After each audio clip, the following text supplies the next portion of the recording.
menjelaskan mengenai kegunaan uji normalitas Kolmogorov-Smirnov.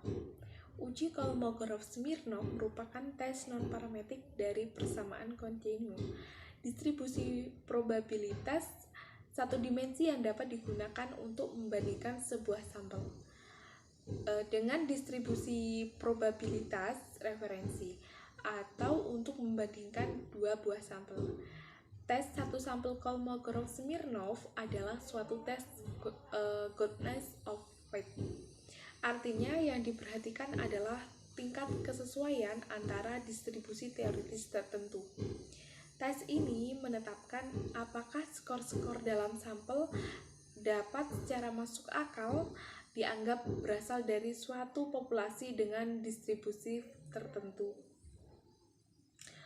Uji Kolmogorov-Smirnov ini sama dengan uji chi-square yang didasarkan pada hasil frekuensi pengamatan dan frekuensi harapan. Namun keduanya memiliki perbedaan. Jika uji Kolmogorov-Smirnov dalam perhitungan menggunakan frekuensi relatif, sedangkan uji chi-square perhitungannya menggunakan frekuensi absolut.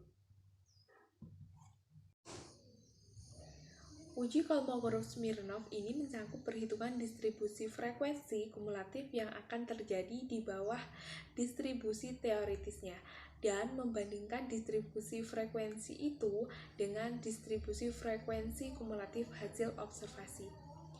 Distribusi teoritis tersebut merupakan representasi dari apa yang diharapkan di bawah H0.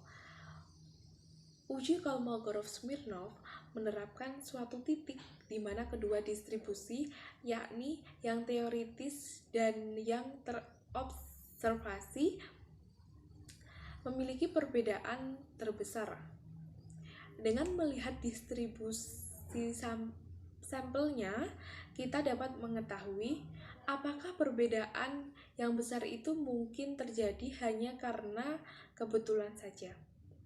Artinya, distribusi sampel itu menunjukkan apakah perbedaan besar yang diamati bisa terjadi apabila observasi-observasi itu benar-benar suatu sampel random dari distribusi teoritis itu.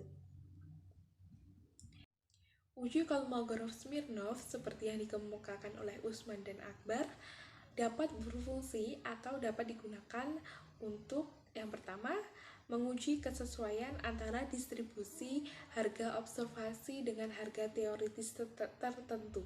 Yang kedua, menguji hipotesis antara distribusi frekuensi observasi dengan teoritis. Yang ketiga, membandingkan distribusi frekuensi kumulatif observasi dengan distribusi frekuensi kumulatif yang terjadi di bawah distribusi teoritis tertentu. Penggunaan uji normalitas Kolmogorov-Smirnov memiliki beberapa syarat, yaitu yang pertama, penelitian bertujuan untuk menguji kesesuaian antara frekuensi hasil pengamatan dengan frekuensi yang diharapkan atau biasa dikenal sebagai uji goodness of fit. Yang kedua, penelitian bertujuan untuk menguji hipotesis komparatif tidak berpasangan. Yang ketiga, skala pengukuran kategorik, nominal atau ordinal, yaitu variabel yang dihubungkan adalah variabel yang mempunyai skala pengukuran data kategorik dan variabel yang mempunyai skala pengukuran data kategorik. Dan yang keempat, ini adalah uji Kolmogorov-Smirnov merupakan uji hipotesis yang digunakan untuk tabel kontingensi sebagai uji alternatif bagi uji chi-square apabila tidak terpenuhi syarat-syarat uji chi-square. Assalamualaikum warahmatullahi wabarakatuh. Perkenalkan, nama saya Eka Indriani, NIM 2081966. Nah, di sini saya akan menjelaskan bagaimana rumus uji normalitas Kolmogorov-Smirnov. Nah, ketika kita akan menghitung rumus Kolmogorov-Smirnov menggunakan cara manual, yang pertama kita harus membuat kolom terlebih dahulu, yang dimana kolom itu berjumlah 6 kolom yang nanti akan kita isi. Yang pertama, kolom pertama akan kita isi nomor, dan yang kedua akan kita isi X, kemudian kolom yang ketiga akan berisi rumus Kolmogorov-Smirnov bahwasanya Z sama dengan XI dikurangi X per SD. Kemudian kolom yang keempat itu FT, kolom yang kelima ada FF, FS, dan kolom yang keenam itu ada FT dikurangi FS. Kemudian di sini saya akan menjelaskan apa sih arti dari rumus-rumus tadi. Nah, arti dari rumus-rumus tadi yang pertama itu adalah XI. XI itu adalah angka pada data. Kemudian ada Z. Z itu adalah transformasi dari angka ke notasi pada distribusi normal. Kemudian ada FT. FT itu adalah probabilitas kumulatif normal. Kemudian ada FS yaitu probabilitas kumulatif empiris. Nah, adapun langkah-langkah ketika kita melakukan uji normalitas Kolmogorov-Smirnov secara manual, yang pertama adalah membuat hipotesis dan juga menyusun sebaran yang akan diujikan dari nilai yang terkecil ke terbesar. Kemudian yang kedua adalah menentukan nilai frekuensi kumulatif dan nilai kumulatif proporsi atau KP. Kemudian yang ketiga, menghitung nilai normal setiap data Z dengan rumus Z sama dengan XI dikurangi X per SD. Kemudian yang keempat adalah menentukan nilai probabilitas distribusi normal FR dari Z-score. Kemudian yang kelima adalah menentukan nilai Fx dengan rumus sama dengan frekuensi per jumlah data. Kemudian yang keenam adalah menentukan selisih absolut dari FR dikurangi F buka kurung X. Kemudian yang ketujuh adalah membandingkan nilai DEF dengan tabel Kolmogorov-Smirnov. Kemudian nomor 8, jika FR dikurangi F buka kurung X terbesar kurang dari nilai tabel Kolmogorov-Smirnov, maka data distribusi normal. Dan jika nilai FR dikurangi F buka kurung X terbesar lebih dari nilai tabel Kolmogorov-Smirnov, maka data tersebut tidak terdistribusi normal. Assalamualaikum warahmatullahi wabarakatuh. Saya Septiansi. Di sini saya akan membahas mengenai langkah-langkah uji normalitas Kolmogorov-Smirnov menggunakan SPSS. Langkah yang pertama yaitu masuk dalam lembar kerja SPSS, kemudian klik variabel view. Kemudian kita isi tabel pada bagian variabel view tersebut. Kemudian langkah yang kedua, klik data view yang berada di pojok kiri bawah. Kemudian, masukkan data tabel 1 pada lembar kerja SPSS. Kemudian, dari menu utama, pilih Analyze. Kemudian, dalam menu Analyze tersebut, pilih submenu Non-Parametric Test. Kemudian, pilih lagi One Sample KS atau satu sampel KS. Nah, kemudian akan muncul tampilan Windows One Sample Kolmogorov-Smirnov Test. Kemudian masukkan nilai yang akan kita uji ke dalam kotak tes variabilis. Isikan pada tes variabilis dan beri tanda centang pada tes distribution bagian normal.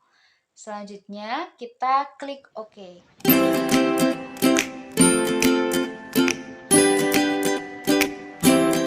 Selanjutnya yaitu contoh dan penjelasan penyelesaian uji Kolmogorov-Smirnov.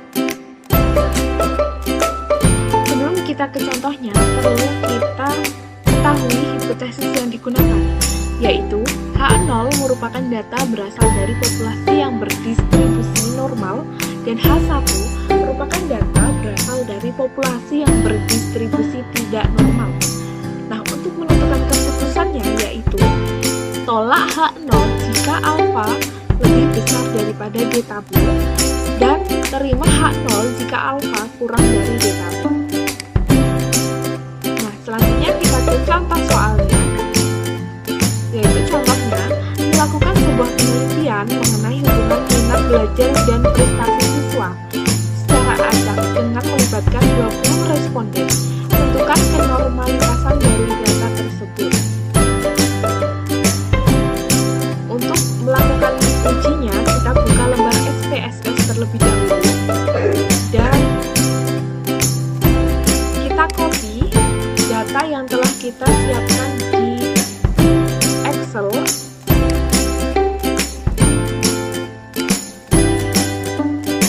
Lalu kita paste di lembar kerja SPSS bagian data view.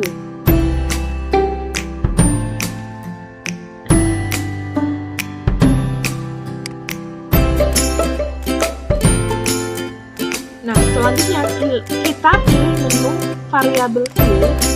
Kita ganti namanya dengan X dan Y. Kita ubah desimalnya menjadi 0 dan kita kasih nama pada label yaitu minat dan prestasi.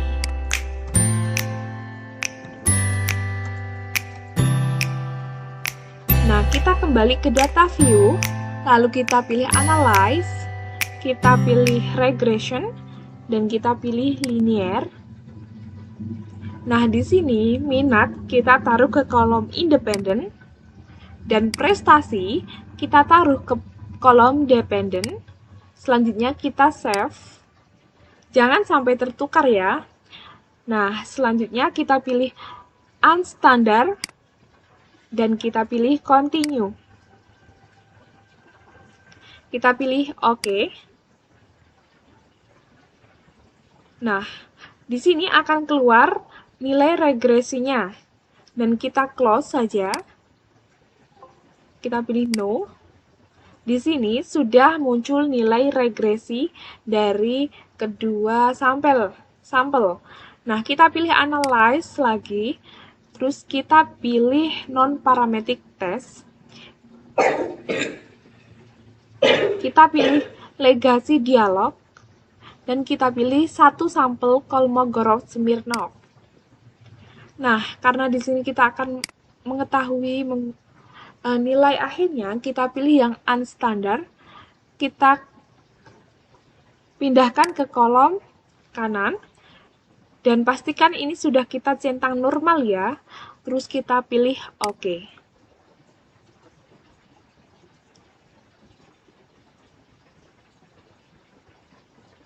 Nah, selanjutnya akan muncul nilai dari data tersebut yaitu 0,200.